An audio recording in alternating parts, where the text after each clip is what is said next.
నమస్తే, మీరు చూస్తుంది అగ్ని 24 టాక్స్. నేను మీ రామకృష్ణ.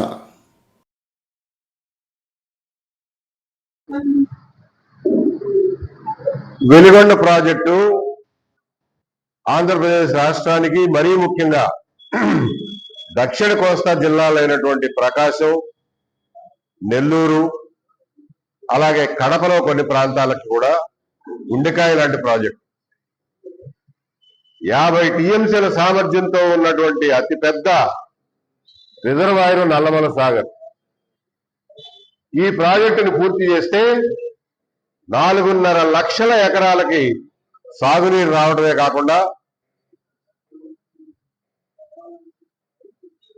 20-30 లక్షల మంది ప్రజలకి, చుట్టుపక్కల ఉన్నటువంటి ప్రజలకి తాగడానికి మంచినీళ్లు దొరుకుతాయి. ఇవాళ త్రాగడానికి కూడా మంచినీళ్ళు లేక అడుగంటిపోయిన బోర్ల నుంచి తాగే నీళ్లతో ఫ్లోరైడ్ సమస్యలతో, కిడ్నీ వ్యాధులతో, ఎముకల వ్యాధులతో ప్రజలు అనారోగ్యం పాలవుతున్నారు. అంత ముఖ్యమైనటువంటి ప్రాజెక్ట్ ఇది. దీనికి ఇప్పటికే దాదాపు 10,000 కోట్లు ఖర్చు చేశాం. ఇంకా కావాల్సింది 5,000 కోట్లు.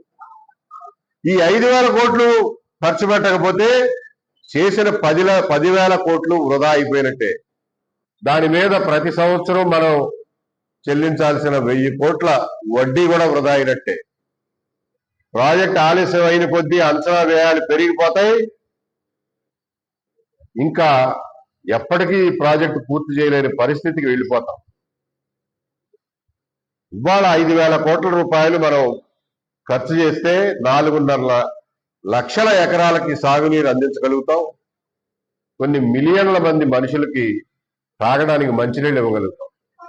అంటే ఎకరానికి కనీసం ఒక్కళ్ళకైనా ఉపాధి దొరుకుతుంది అని కనుక మనం భావిస్తే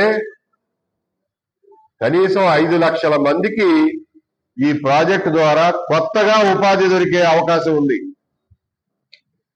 ప్రభుత్వం చెప్పినటువంటి 20 లక్షల ఉద్యోగాల సృష్టిలో భాగంగానైనా ఈ 5 లక్షల ఉద్యోగాల సృష్టిని ఈ ప్రాజెక్టులో భాగంగా తీసుకుని దానికోసం ఖర్చు పెట్టమని చెప్పి మనం చేస్తున్నాం.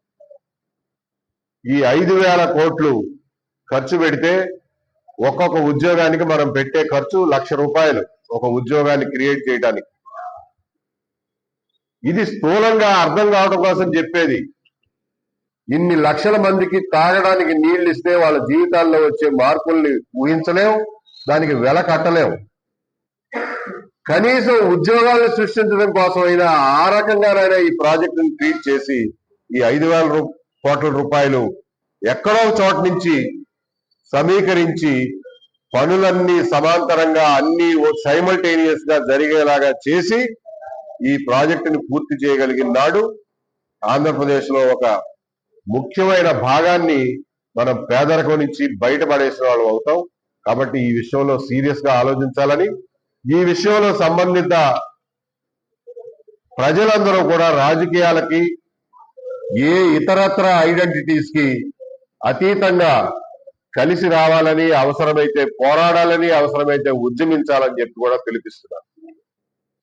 థ్యాంక్ యూ ఫర్ వాచింగ్ అగ్ని 24 టాక్స్.